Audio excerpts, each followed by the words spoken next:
Pois é, hoje feriado e nós estamos ainda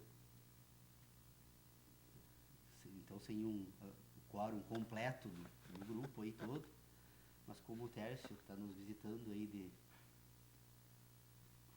Palmeira, direto de Palmeira das Missões, e está se encaminhando para um doutorado em filosofia, e como nós dialogamos essa semana sobre esse assunto, então quem sabe conversamos um pouco sobre isso, e até eu quero aproveitar para apresentar para os nossos participantes do grupo de estudos, pensando sobre... Nós temos um problema que está recorrentemente sendo examinado aqui no grupo de estudos, e toda vez que nós examinamos, eu percebo que nós não conseguimos encontrar um ponto que possa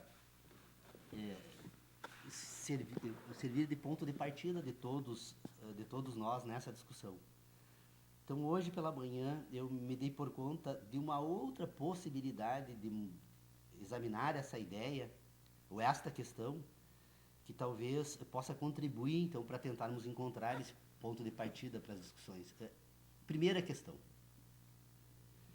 Se nós vamos tratar da teoria do conhecimento, nós temos um grande problema que precisa ser, pelo menos, apartado, compreendido, que ele efetivamente existe, que tem a seguinte origem: todos nós nos sentimos suficientemente providos da capacidade de entender as coisas, ao ponto de não imaginarmos ser possível pegar essa capacidade de entender emprestado de outro. Então, todos nós que chegamos aqui para a reunião, partimos do pressuposto que nós conseguimos entender as coisas naturalmente, e que, em princípio, todos nós já organizamos o mundo e temos, então, a capacidade de entender esse mundo que organizamos.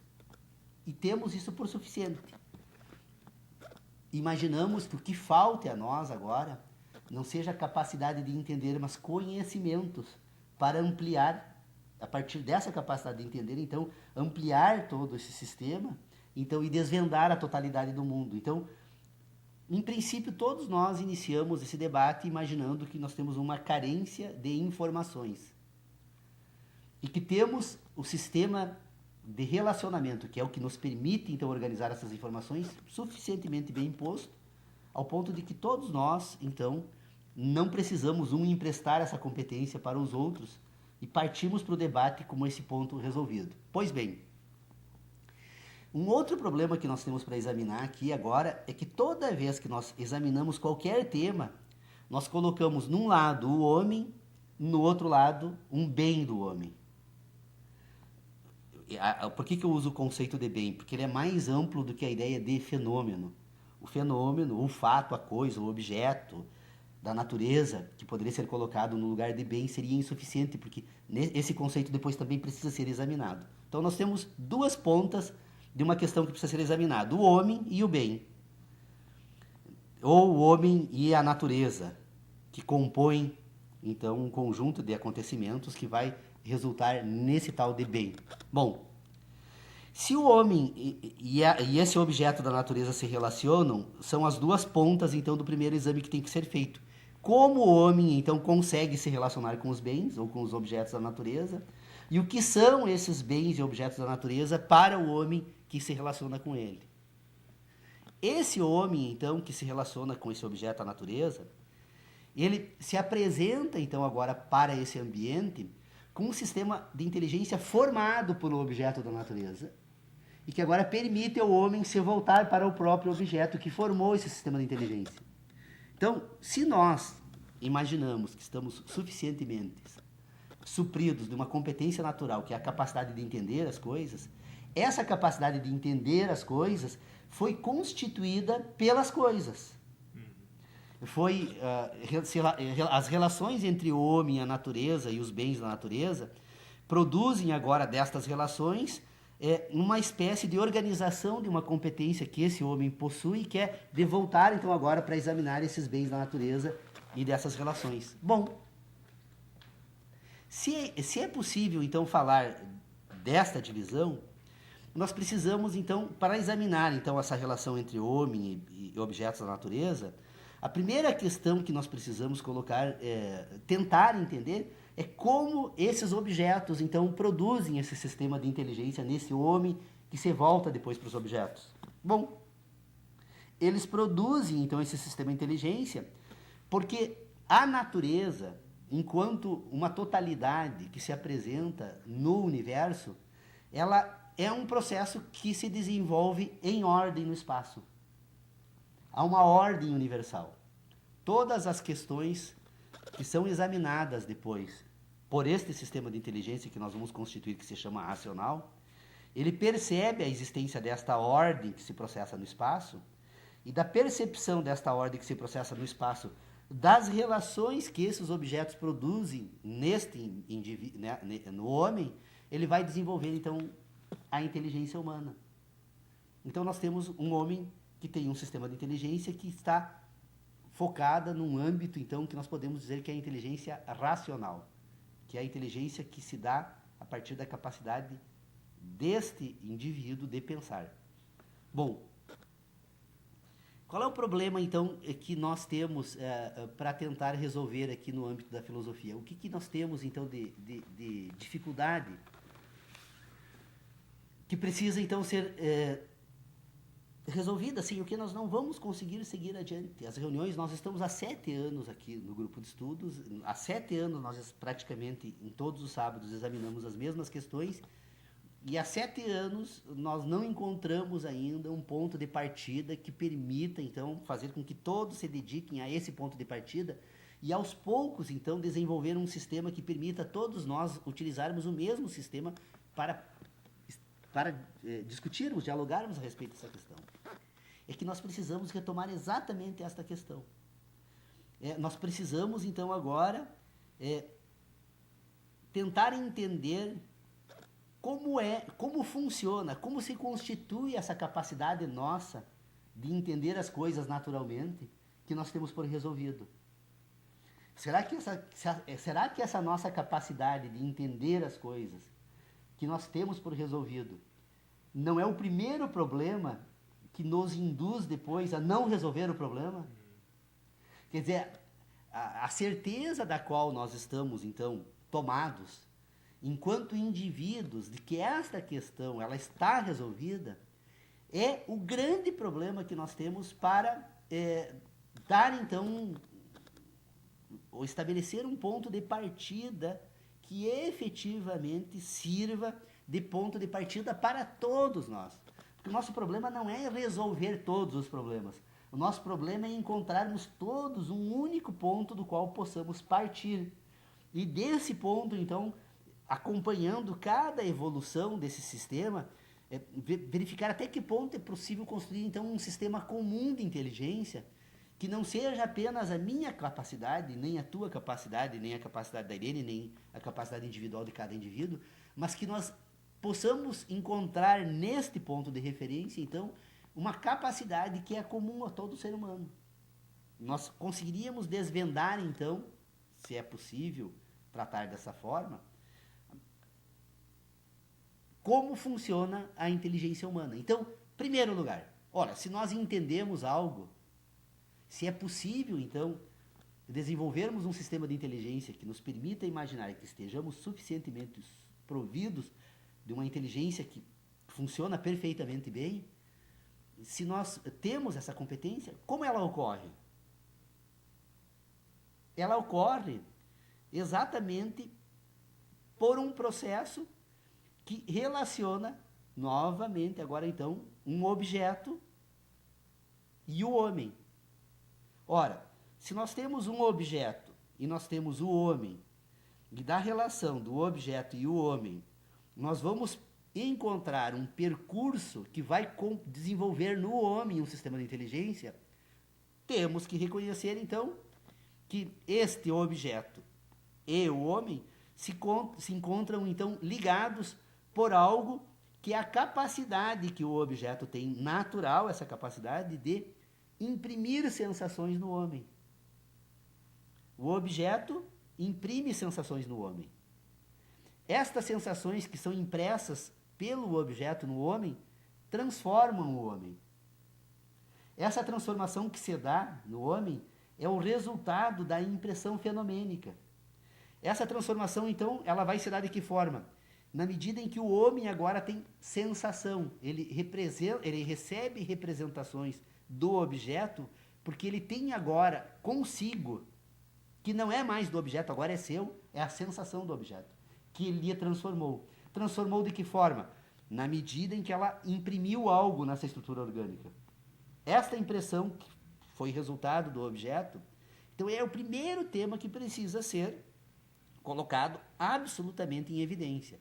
Nós temos o homem, que é uma estrutura orgânica, e nós temos o objeto, que é um fenômeno. Este objeto que é fenômeno, então, ele somente agora colocar um pouco de ordem nesse ambiente já demandaria um esforço muito grande. Por quê? Ora, porque se eu tenho um objeto que produz fenômeno, eu teria que me perguntar, então, o que são os fenômenos e o que é o objeto para que ele produza, então, fenômeno no indivíduo. Bom, a resposta que eu posso dar aqui agora é sim, é algo que produz sensações. Se é algo que produz sensações, eu não tenho o objeto como, usar uma redundância, objeto da minha análise. O objeto da minha análise não é em relação ao objeto. O objeto da minha análise é em relação à sensação. Porque a sensação é que está no homem. É a sensação que está no indivíduo. É a sensação que ele examina. Só que todos nós imaginamos e pensamos que nós estamos examinando o objeto, o fenômeno. Não. O fenômeno, o objeto está fora de mim. Eu posso agora até me aproximar pela ação do objeto e com o uso agora de uma série de ações, apalpar o objeto, lamber o objeto, cheirar o objeto, comer o objeto, olhar para o objeto. Mas todas essas ações humanas, elas não fazem nada mais, nada menos do que permitir que o objeto produza novas impressões. E novamente o homem volta-se para o exame das impressões e não do objeto, porque o objeto está lá fora, na natureza, e alguns tão longe que as impressões que esse objeto imprime nesse sujeito, nesse indivíduo, são tão precárias que ele, inclusive, se dá o direito de duvidar da existência do próprio objeto, como é o caso das estrelas. Ora, o que são as estrelas? Tem uma fonte luminosa, e temos gênios aí na humanidade que conseguem, a partir dessa fonte luminosa, explicar tudo, o tamanho, a massa, a matéria, né? Já se fala até, inclusive, de estruturas orgânicas. Mas o que nós temos? Nós temos impressões, o objeto está lá, completamente distante, fora da própria capacidade humana de buscar mais informações com as sensações, que são limitadas. Então, esse é um problema que precisa ser resolvido. Eu acho que o grupo de estudo tem se dedicado, todos nós estamos realmente, eu acredito que o fato de estarmos há 7 anos aqui reunidos, sistematicamente, em todos os finais de semana, ele revela que efetivamente todos nós estamos buscando algo. Só que nós não conseguimos buscar algo porque nós não conseguimos encontrar esse ponto de partida, que é reconhecer que precisamos colocar a nossa inteligência sob suspeição. Será que a inteligência que eu imagino que tenho e que é suficiente para resolver todos os problemas do mundo, e que eu só não resolvo os problemas do mundo porque me faltam dados, informações, esta convicção que todos nós subjetivamente trazemos, inclusive para as reuniões, é a primeira que tem que ser colocada de lado. A minha inteligência, do jeito em que eu organismo, da forma em que eu organismo, me engana. E me engana de uma forma completamente evidente, se eu me esforçar um pouco para perceber que isso efetivamente ocorre. Porque todos nós, chega aqui, já quantas vezes nas reuniões, o Dr. Pedro Osório, nosso mestre, já nos cobrou explicações. O que é um cavalo? E ele... É possível falar de um cavalo? Não, não é possível falar de um cavalo. Não é possível falar de um cavalo, de uma cadeira, de objeto algum. O que eu posso falar é das impressões que o cavalo produz em mim. O que eu posso falar é das impressões que os objetos produzem em mim.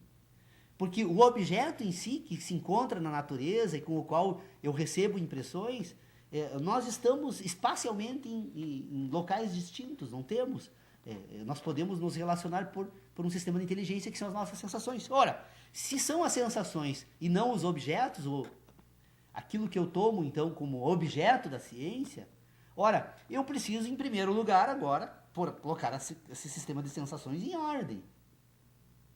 Olha, só pondo em ordem as minhas sensações, eu tenho uma tarefa quase que hercúlea. Por quê? Bom, porque agora eu passo, então, a verificar como elas se relacionam entre si. Porque cada sensação, elas produzem representações, impressões em diferentes estruturas orgânicas do indivíduo. Então, uma impressão sonora que me chega através do tímpano, ela vai produzir impressões em regiões completamente distintas do meu corpo, que sequer eu não jamais teria, e seria, obviamente, uma maluquice se eu pudesse falar do gosto do som.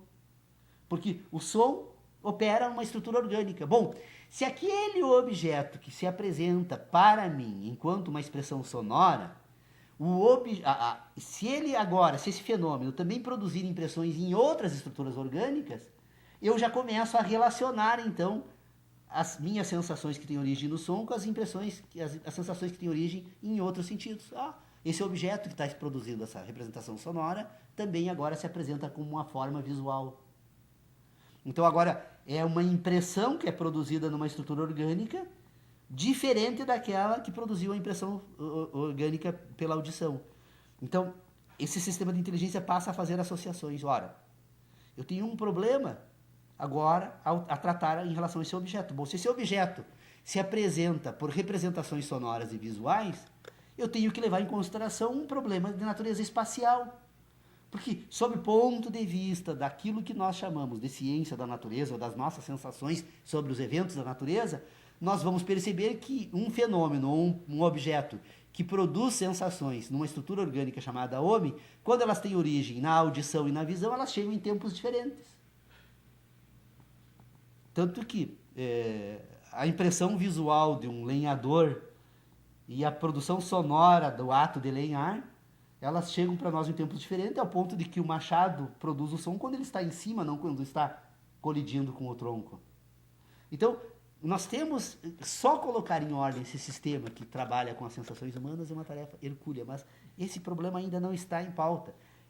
O problema que está em pauta é esse, nós precisamos entender como é possível entender. Porque se eu entender como é possível entender, eu posso agora verificar como funcionam, então, como funciona o sistema que ordena esse sistema e que permite entender. Então, eu tenho algo que eu chamo de objetividade. O que é a objetividade? É a natureza. O que é a natureza? Ora, é universal.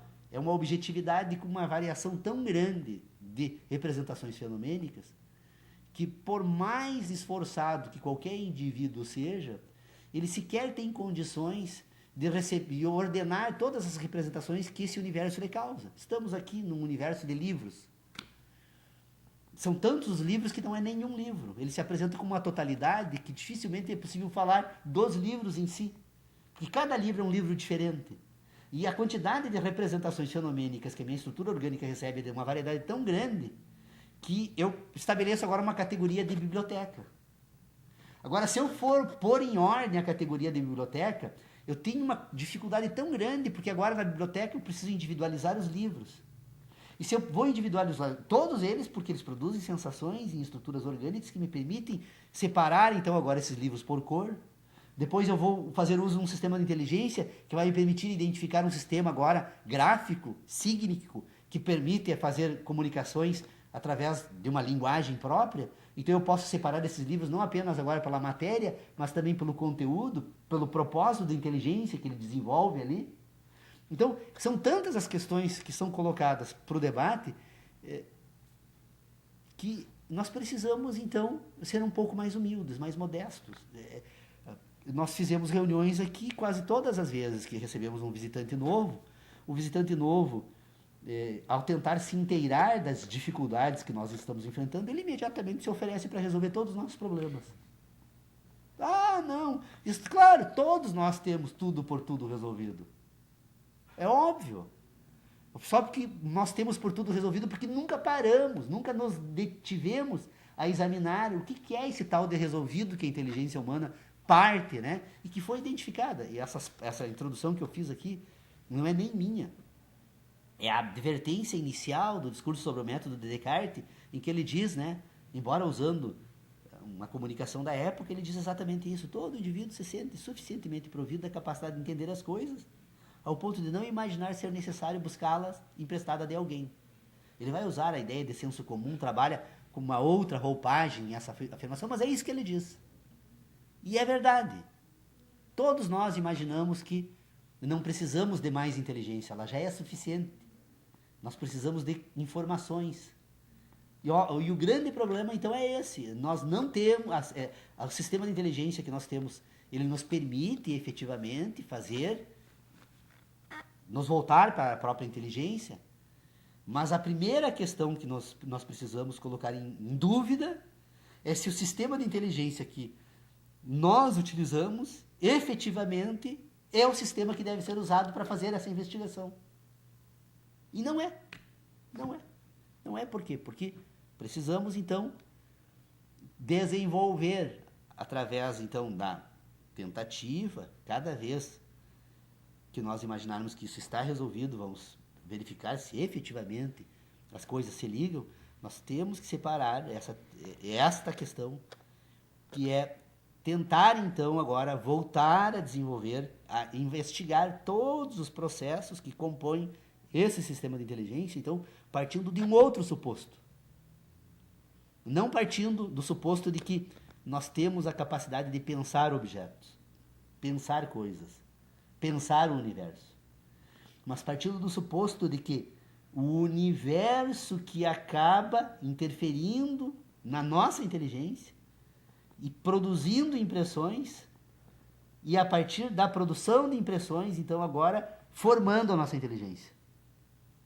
Então, ora, se o universo produz sensações, e ao produzir sensações ele forma a nossa inteligência, o que nós temos do universo, a única matéria que nós temos do universo para essa investigação, nesse ponto de partida, é a sensação.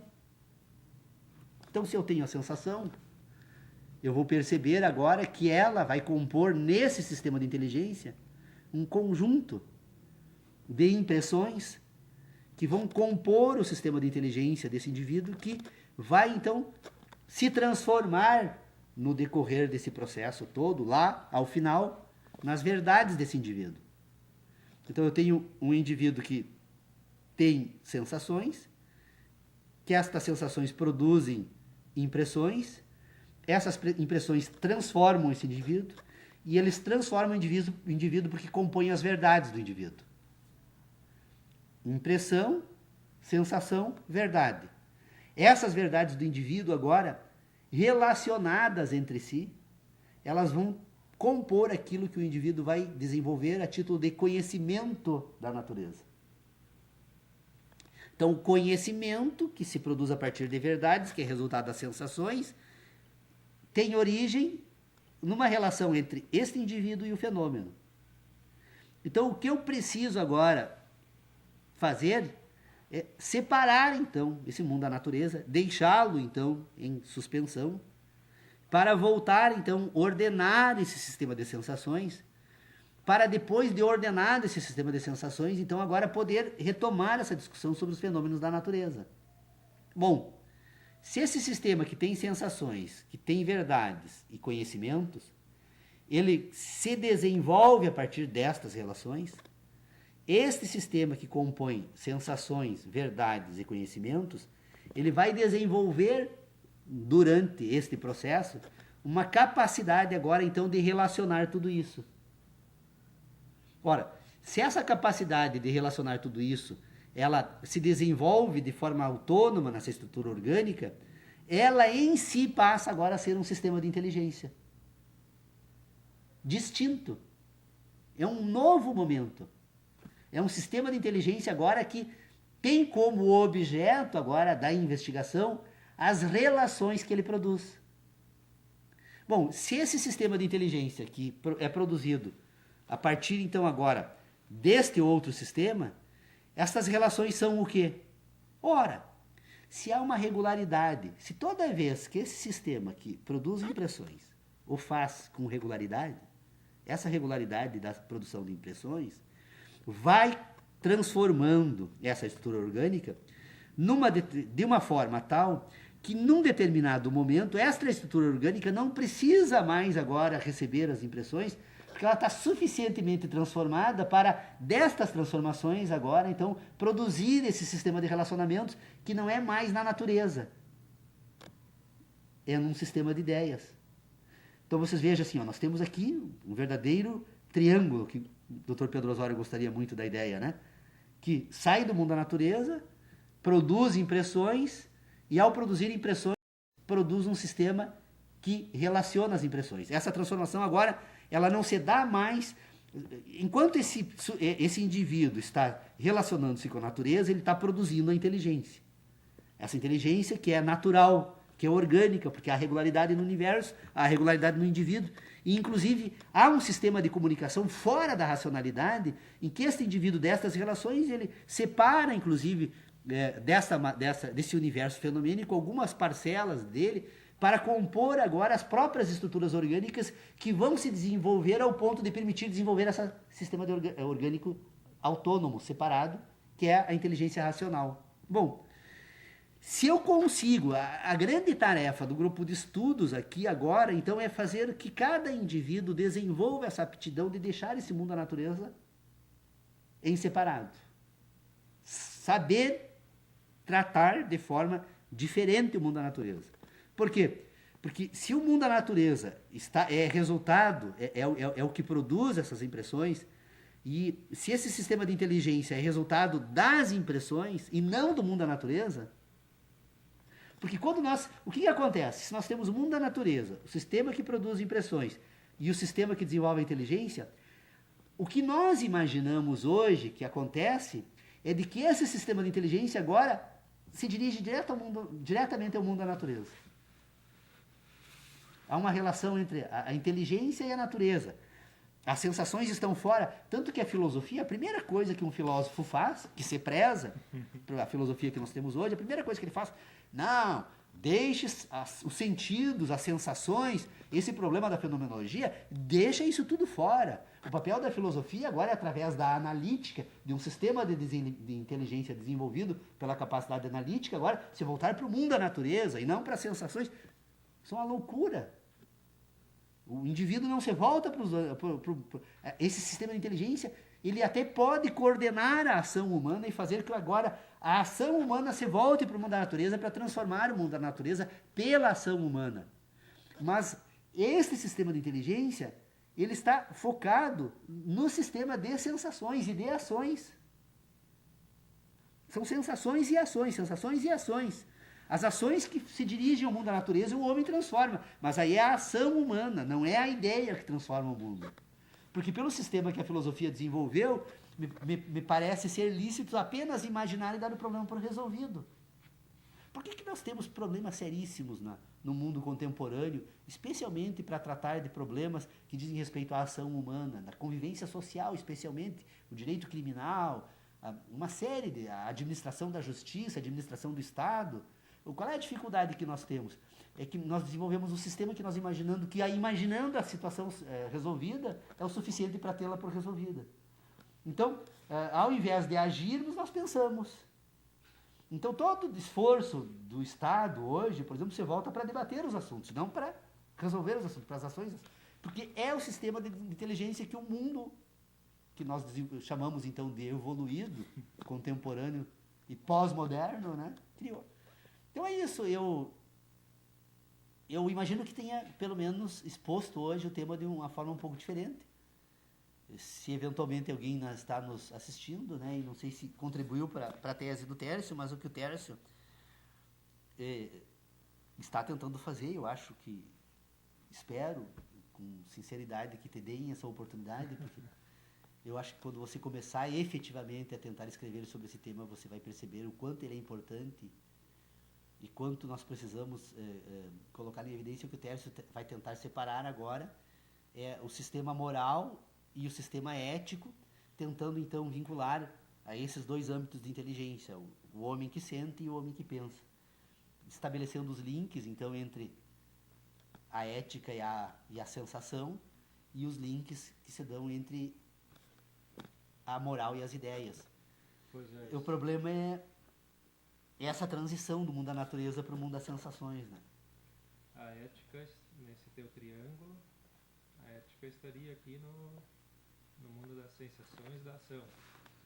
Sim, sim, sim, sim. O homem E a ético é o moral- homem que age. E a moral tá O homem no- moral é o homem que pensa. nas ideias. O problema é que o homem que pensa, os pensamentos humanos coordenam também ações. Então, o homem que pensa coordena uma ética, constitui uma ética. Mas a ética é das ações. As ações que o indivíduo tem com a natureza, as ações que o indivíduo tem com os outros indivíduos, todo aquilo que está vinculado às ações humanas e às sensações que essas ações humanas produzem, desenvolve um ambiente de inteligência que nós podemos denominar de um ambiente de inteligência ético. Deus não é ético, Deus é um ser moral. Por que Deus é um ser moral? Porque nós não temos ações humanas, ações de Deus para serem examinadas. Porque se nós atribuíssemos a Deus todos os acontecimentos da natureza, nós poderíamos colocar em dúvida a ética divina, porque quantas questões que acontecem no mundo da natureza, então nós não temos a ação humana, nós temos Deus como o Criador. Então Deus é o que? Um ser moral. Jamais vai ser examinado pelo âmbito da ética. Agora, é possível examinar pelo âmbito da ética a religião a partir da ação dos religiosos. Você veja, eu não tenho uma ética de Deus, mas eu tenho uma ética do religioso. Então, o que nós temos entre essa constituição agora? É que, na verdade, então, é a evidência de que, para o exame da ética, eu preciso colocar, sob o foco, então, deste exame, uma outra questão, é a ação. E a ética não é nem a investigação se a ação é boa ou má. É a ética. A ação é a ética, né? Então, a ética, sob o ponto de vista dos interesses humanos, ela tem uma necessidade, sob o ponto de vista da constituição da ética humana, de que haja preservação da vida humana. Então, a ética humana é a vida. É todas as... Né? Nós não colocamos por uma vida da natureza, como os guaranis colocam. Eles já colocam não apenas a vida humana, mas de todos os seres. Porque estaria Deus presente na vida. E, portanto, o Guarani ficaria entre a natureza e a sensação, as impressões. Ele ficaria mais aqui nessa...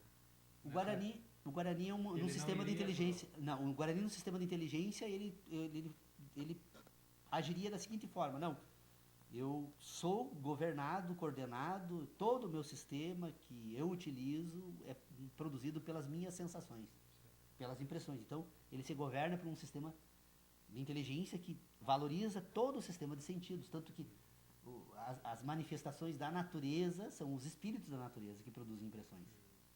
Então, tudo aquilo que compõe a inteligência dele é algo que foi produzido pelos espíritos da natureza. O que seriam os espíritos? Não seriam as sensações. Ele tem condições de se negociar com os espíritos pelas sensações. E desenvolve um sistema de inteligência focado nas sensações. E como... Então, a crença do Guarani é ética, pode ser ética. O Guarani é um povo ético.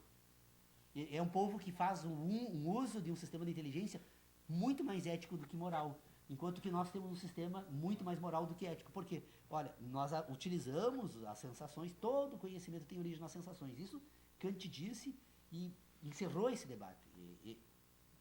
Conhecimento no sentido em que nós, seres civilizados, utilizamos. Todo conhecimento tem origem nas sensações. Conhecimento, sensação, verdades, né?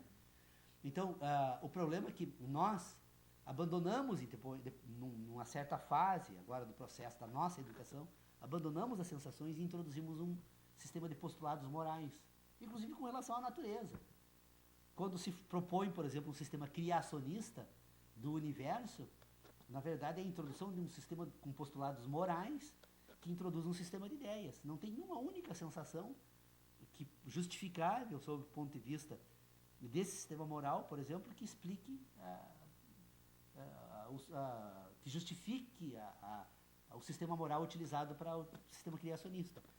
O sistema utilizado agora, então, evolucionista, né? Ele já parte do reconhecimento de que há um processo inicial e há um processo em curso, e talvez um outro final. Mas esse é um sistema focado em sensações, o outro em moral. Então, o que nós temos aí agora para examinar é exatamente isso.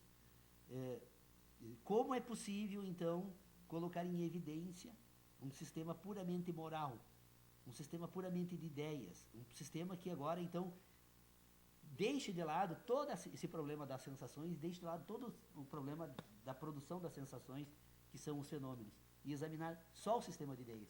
Não é difícil também. Depois de colocado em evidência esse ponto de partida, nós vamos perceber que nós temos nesse sistema de inteligência moral ou de ideias um sistema relacional. Ele relaciona o quê? Ora, ele surge, ele se reconhece como tal na medida em que ele relaciona sensações. A regularidade das sensações e a regularidade, então, que esses processos transformam esse indivíduo, produz, então, neste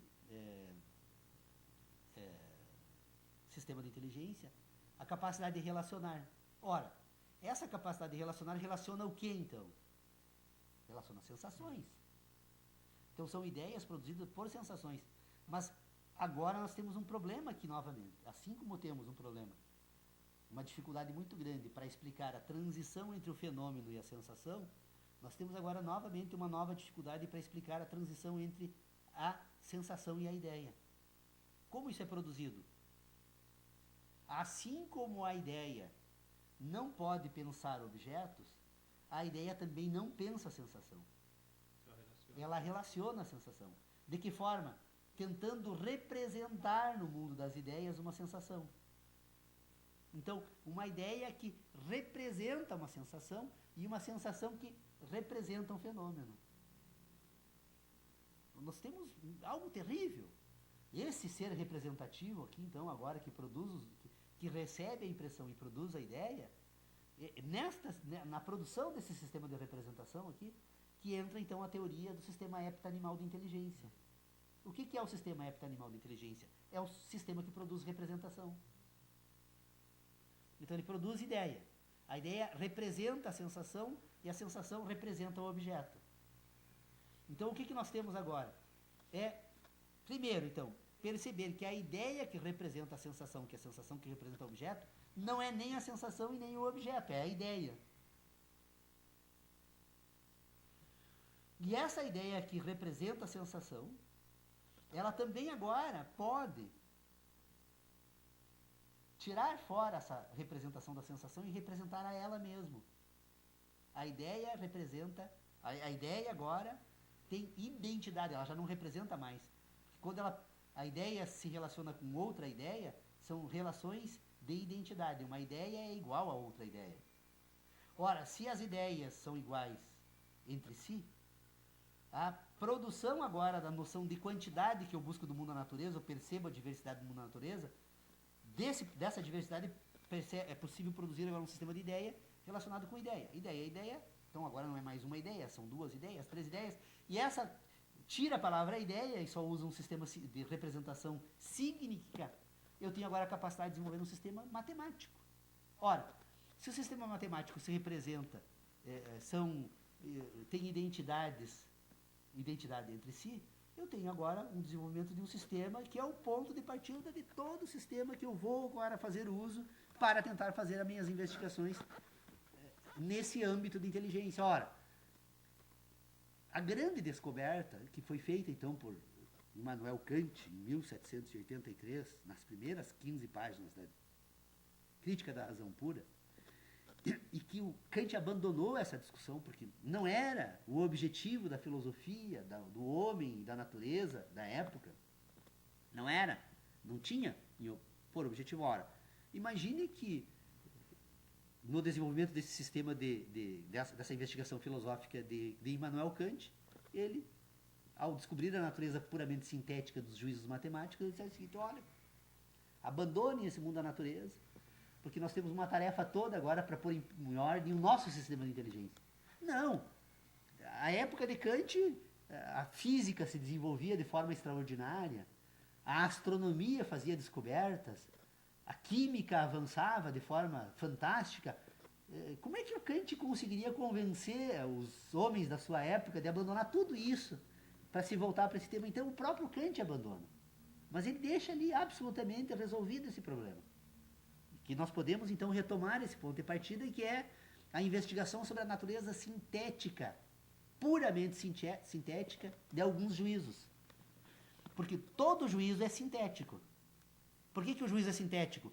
Porque ele é uma síntese de sensações. E essas sensações são o quê? Impressões de fenômenos. Então eu tenho fenômeno, eu tenho impressão. Olha o meu texto, o ambiente sintético da ciência, que ninguém entendeu até hoje. Escrevi já, aliás, eu às vezes fico preocupado, porque eu tenho para mim assim que talvez jamais as pessoas vão entender algumas ideias, mas eu acredito que não, eu acredito que o que está faltando é interesse. As pessoas não se interessam mais por esses temas que nós estamos investigando aqui. Porque já como tem tudo por resolvido, qual a razão de voltar a examinar novamente isso, né? Aliás, que chato para alguns, né? Tem que retomar isso. Mas então nós temos então o fenômeno, a impressão e a síntese. A impressão então vai produzir juízos sintéticos. Os juízos são sintéticos porque são resultado de impressões. Estas relações entre impressões e sínteses é que vão produzir então os juízos sintéticos impuros. Por que eles são impuros? Porque esses juízos ainda vão buscar nas sensações matéria para a sua existência. Como eles buscam representar sensações, esses juízos são impuros. Ora, se eles são impuros, é possível falar de juízo puro? Claro, retira essa necessidade, porque os juízos, por si mesmo, conseguem produzir novos juízos. Ora, se o juízo consegue produzir novos juízos, esta aptidão não é apenas minha, é de todos os indivíduos. O problema é que os indivíduos, por não refletirem a respeito disso, não perceberam essa aptidão. Não conseguem perceber, a filosofia não descobriu ainda. Que coube-me, né, a tarefa, então, de colocar em evidência. Eu acredito que tenha conseguido fazer essa descoberta. Eu acredito que se as pessoas efetivamente fizerem um esforço e perceberem que esse problema não está resolvido, elas vão descobrir isso. Então, nós temos uma impressão que vai sinteticamente produzir juízos, e depois nós temos juízos que produzem juízos que não dependem mais das impressões. Então, todos os indivíduos possuindo essa aptidão, nós temos um ambiente, então, na filosofia que nós podemos chamar do ambiente das certezas. Quais são as certezas na filosofia? São as ideias. Olha, por que o Descartes faz toda aquela descoberta já em 1640, imagina quantos anos, às vezes, é necessário para certas questões serem retomadas na filosofia. Ele já havia feito essa descoberta. Nós temos a capacidade de ter certezas. As certezas são juízos que se relacionam com juízos e que, portanto, desenvolvem um ambiente que, se todos os indivíduos forem refletir a respeito da matemática, todos chegarão aos mesmos resultados. A matemática é a mesma em todos os indivíduos. Bom, esses indivíduos que desenvolvem certezas, eles também desenvolvem crenças, que também se dão no mundo das ideias. Que são as crenças? Bom, as crenças agora são produzidas através das representações que esses juízos fazem das sensações, que por sua vez são impressões resultantes dos fenômenos da natureza. Então, estas ideias que se relacionam entre si a partir de representações, de sensações e de fenômenos, elas buscam agora constituir modelos, que nós vamos chamar então de ciência, que são um sistema de relacionamentos que tem propósito de representar sensações que representam fenômenos. Então nós vamos desenvolver um sistema de ciências da natureza, que não passam de um sistema de crenças. Toda a ciência da natureza é um sistema de crenças. Tanto é um sistema de crenças que a todo momento nós reformulamos a ciência da natureza. Porque aquilo que acreditávamos ser evidente e definitivo, descobrimos que não era. Então nós temos um sistema de ciências da natureza, que são representações de sensações, que são resultado de impressões causadas por fenômenos. Bom, se nós temos então um sistema de inteligência que se organiza dessa forma, nós temos então certezas, nós temos crenças, e nós temos então, nesse mesmo ambiente, as ideias. Ora, se eu tenho ideia e eu tenho sensação, e se eu posso então agora apartar um do outro para exame, porque, Ora, se o homem é o que tem sensação e o homem é o que tem ideia, eu não teria como cortar esse indivíduo em duas partes para... Aqui está a parte. E é o que a ciência faz hoje. Ela tora esse indivíduo, põe o cérebro numa cuba, inclusive, né? Tem uma teoria sobre o cérebro numa cuba aí que precisaria de umas 3 reuniões dessas só para tentar entender o problema que é trazido. É interessante, mas é evidentemente falso. Então, o que a filosofia fez hoje? Ela colocou, então, um cérebro, que, segundo eles, é uma fábrica de ideias, e depois uma estrutura orgânica, que seria o instrumento da ação e das sensações. E, na verdade, os dois, o cérebro, essa estrutura orgânica é uma totalidade. Ela usa sistemas diferentes. E a separação desses sistemas de ideias e de sensações, então, é a primeira tarefa da filosofia e é a primeira tarefa de todo indivíduo que quiser colocar o seu sistema de inteligência sob a sua direção. Então, eu não sei assim, mas realmente eu faço então um apelo aos integrantes do grupo de estudos, né, se é que estão todos dispostos a fazer isso, vamos parar, e tem acontecido com muita frequência, eu já disse na vinda de pessoas novas aqui, vamos parar um pouco nas nossas reflexões para colocar sob suspeição a nossa inteligência. Porque enquanto nós não nos orientarmos em relação a isso, nós vamos continuar imaginando que nós pensamos coisas, que nós pensamos objetos, que nós pensamos o mundo, que nós pensamos o universo. A nossa capacidade de pensar, ela está voltada para as nossas sensações. E pôr em evidência isso, sem pôr em evidência isso, não é possível, porque só para examinar essa questão das sensações, das relações entre fenômeno, indivíduo e ideias, eu estou reduzindo, né? Fenômeno, impressão e síntese, esses 3 pontos que estão relacionados agora por uma cadeia de outras relações, porque, veja, só o sistema heptanimal que vai trabalhar então com essa estrutura orgânica que sente, só ali nós temos 7 sentidos para relacionar. 7 sentidos para relacionar. Todos eles agora atuando em conjunto com uma série de outros fenômenos que não estão sob o nosso domínio ainda.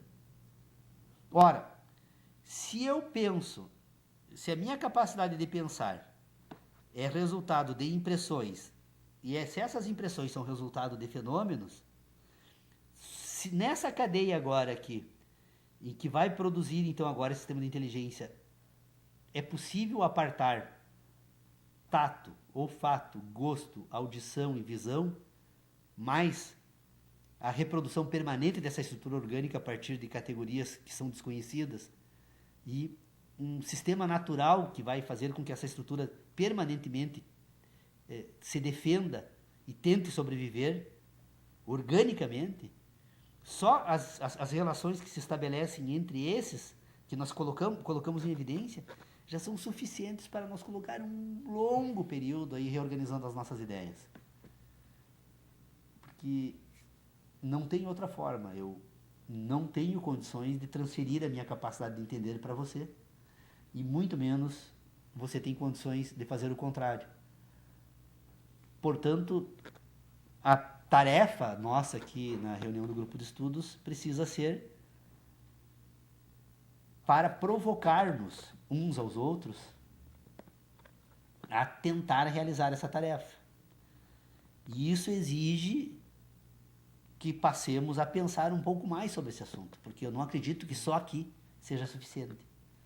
Então, escrever, como você está fazendo, Tércio, sobre o tema, esse teu trabalho no doutorado, eu tenho certeza que pode ajudar bastante, mas provavelmente, se você levar para este âmbito, tu não fica muito tempo no doutorado, porque hoje os acadêmicos, eles têm uma mania que é quase fora de propósito. Eles não admitem que você pense. E eles só admitem que você relaciona aquilo que já foi pensado. E se aquilo que você pensa tem um ponto de partida totalmente diferente, que não pode fazer uso daquilo que já foi pensado, então você não pode mais seguir adiante. Tem que abandonar o teu trabalho. Pelo menos assim comigo, que tem sido feito, né?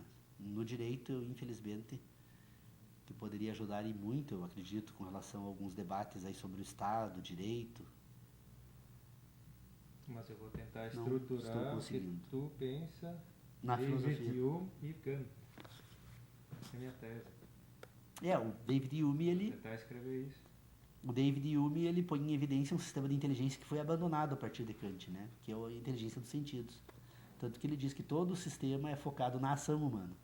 Mas o Kant considerava o sistema dos sentidos. Sim, ele considerava, mas o foco dele era a inteligência transcendental, né? Um sistema de conteúdo espiritual objetivo. Aliás, ninguém traduziu de uma forma tão direta essa ideia como Hans Kelsen, né?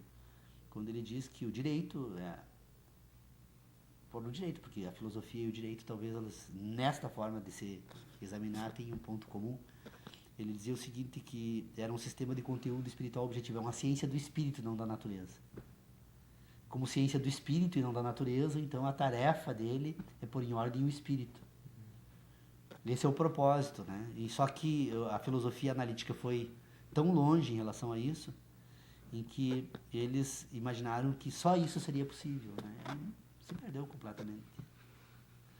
David Hume é uma boa referência aí para dialogar o sistema dele, né, dos empiristas, com o sistema racionalista. Ele diz que no sistema dele, ele não diz que é no dele, óbvio, mas se depreende dos exames que ele fazia até então, enquanto que no sistema que trabalha com ação, a grande tarefa da filosofia é melhorar os costumes. E, segundo ele, os racionalistas, a grande tarefa da filosofia é formar um entendimento. Enquanto um busca aprimorar, então, as sensações, o outro busca aprimorar as ideias. Viu no que deu, né? Abandonar a educação. Podemos encerrar, então, agradecendo ao amigo Tércio aí por servindo como mentalista sparring aí dessa reunião, e a Irene, mas servindo para, pelo menos, expor para os nossos integrantes do grupo de estudos, os que nos acompanham pela internet, essas ideias, porque eu acredito que elas podem contribuir e muito para levar os nossos estudos adiante.